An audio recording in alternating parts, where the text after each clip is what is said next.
This ain't your ordinary football show. It's the Old Dominion Football Show with Bruce Rader and Coach Bobby Wilder. This is our first ever Conference USA game.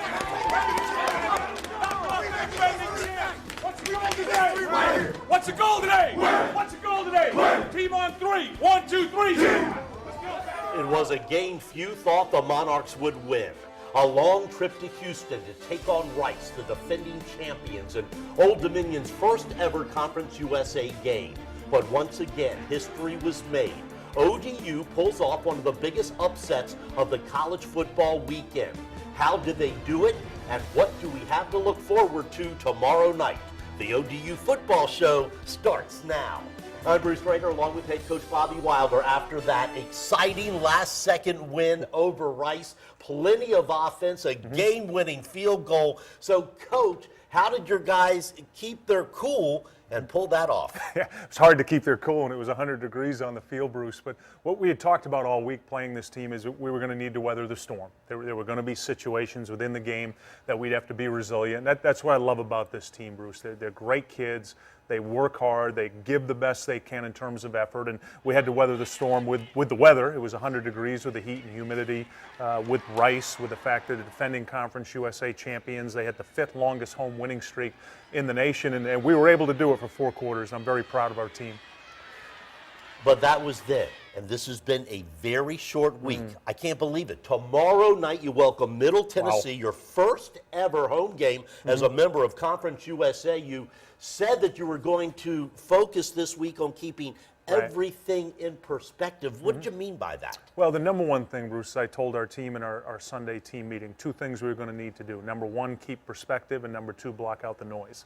And what I meant by that was perspective, knowing that we beat a good football team in Rice, but Rice was down 4 starters on defense. They had an NFL first-round draft choice at D-tackle who was out. They lost another starter during the game. Their quarterback, Dreyfus Jackson, dislocated his shoulder on the first drive and went out. And one of the best wide receivers in the league didn't play. So we beat a good team, but we beat a team that was down a lot of players. So let's have some perspective on the win. And number 2, I told them we got to block out the noise, because now there's a lot of pats on the back, a lot of talks about how good we are. Well, we've got Middle Tennessee's attention now.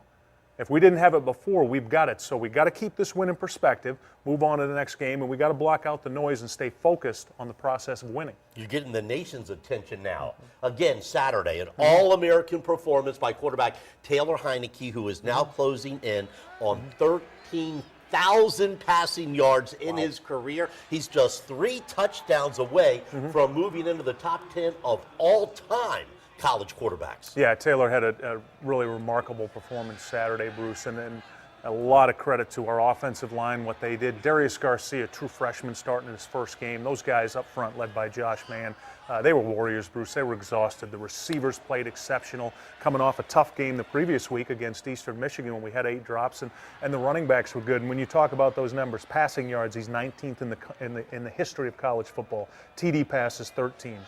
Rushing yards by a quarterback, 5th all-time. Yards per game, 4th all-time at 365.6 on average per game. So he's putting himself in some rarefied air.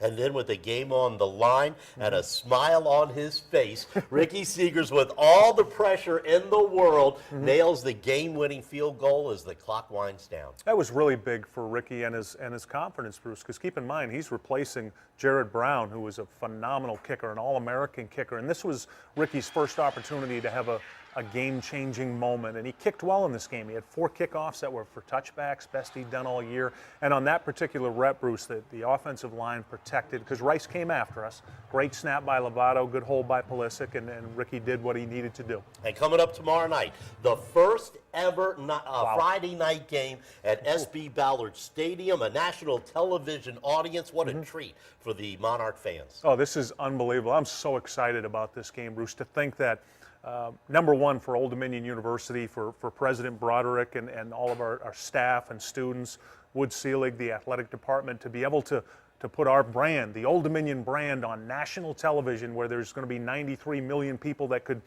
view this, and also, Bruce, for the coastal Virginia region, for people to associate Old Dominion with this region, with Norfolk and this region. I'm so excited, and for our players, Bruce. I mean, this is a dream come true. When you're a player, this opportunity, whether it's Old Dominion's players, Middle Tennessee players, when you get to play on national television, that's special. This is going to be a big moment. All right, a lot of pressure, though, on the Monarchs and on you fans tomorrow night. You got to bring it. We come back. You got to bring it. This week's installment of the Coach's Corner. And defensive back Rob Thompson is the victim as he enters the 1-minute drill with Brian Parsons.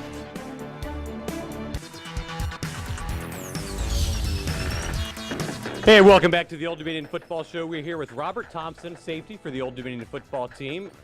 Robert's from New Jersey. Who is your favorite Jersey Shore character? It would probably be Snooki, because she has the most fun, and she looked like a fun girl to party with. No JWoww? Nah. I'm not a J-Wild type of guy. Celebrity you most resemble, or have been told that you resemble? Chris Tucker. They say I look like Chris Tucker the most. I've been hearing that my whole life. And you know this, man. How do you know when Coach Bugs is upset with a practice?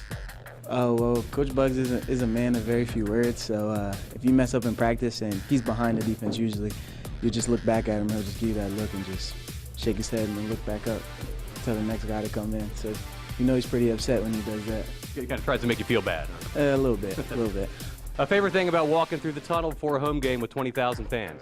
My favorite thing is when they blow the smoke out and you, as the smoke gets apart, you get to see everybody in the stands, everybody going wild, and the music that gets to playing, you get to bouncing around and get to take that nice little run out there. And you see the fan section. My favorite part's the fan section, seeing everybody going crazy. Robert has passed the 1-minute drill. Say goodbye to the Monarch Nation. All right, Monarch Nation, talk to you later. And you know this, man. Time for this week's Coach's Corner. Tonight's question is from Warren in Chesapeake. Coach, are there any plans for an indoor practice facility anytime soon, or is all the money tied up with the new stadium proposal? Yeah, currently at this point, Warren, there are not plans to move forward with building an indoor. It's something that's on the wish list for the future. And Bruce, I think a good indoor facility would be the Warren from Chesapeake indoor practice facility. Warren, are you with me? Hey, Warren, you got about $1 million you'd like to Well, it's pledge about to the 15 million. athletic. Okay, that's fine. Tomorrow night, Come on, Warren. for the first time, Old Dominion not only plays on a Friday night, but will host Middle Tennessee in its first ever Conference USA home game. And, Coach, the very basic question, what do you got to do to beat the Raiders? Well, the number one thing, Bruce, is to get off to a good start. That's what we've done in our first 4 games. We're 3-1, and even though we lost at NC State, Bruce, we jumped up early. We were up 21-10. Give our players a lot of confidence. So we're going to need the 12 Monarchs to really get after it early in this game. Number 2, special teams. We played much better the last 2 weeks on special teams, and that's helped us control field position. We've had short fields on offense. We've created longer fields for the other team. And then the third thing, Bruce, their quarterback, Austin Grammer. He's throwing for 240 a game. He's rushing for about 50 a game. We've got to find a way to contain him because he'll pull the ball down a lot when it's not open and tuck it and run and get big gains on that. So those 3 things are really going to be key for us in this game. All right, Coach, tomorrow is a whiteout. All of you Old Dominion fans, wear your best white. Pull your shirts out of the drawers. I understand that you asked Middle Tennessee if they would consider letting you guys wear your white jerseys, and they said no. No, and that's based on NCAA rules. They have the right to refuse that, to not allow us to wear white. So they chose not to. We'll wear the blue jerseys, and we'll have the white pants and white socks on. So everybody just look at us from the waist down. That'll be our whiteout. And you have the right to beat them. Yeah, 8 that's the o'clock goal. tomorrow night at SB Ballard Stadium. Coach, good luck. And Thank we'll you. see you all back here next week in our normal Friday night time slot for the Old Dominion Football Show. See you at the game tomorrow. Good night, everybody.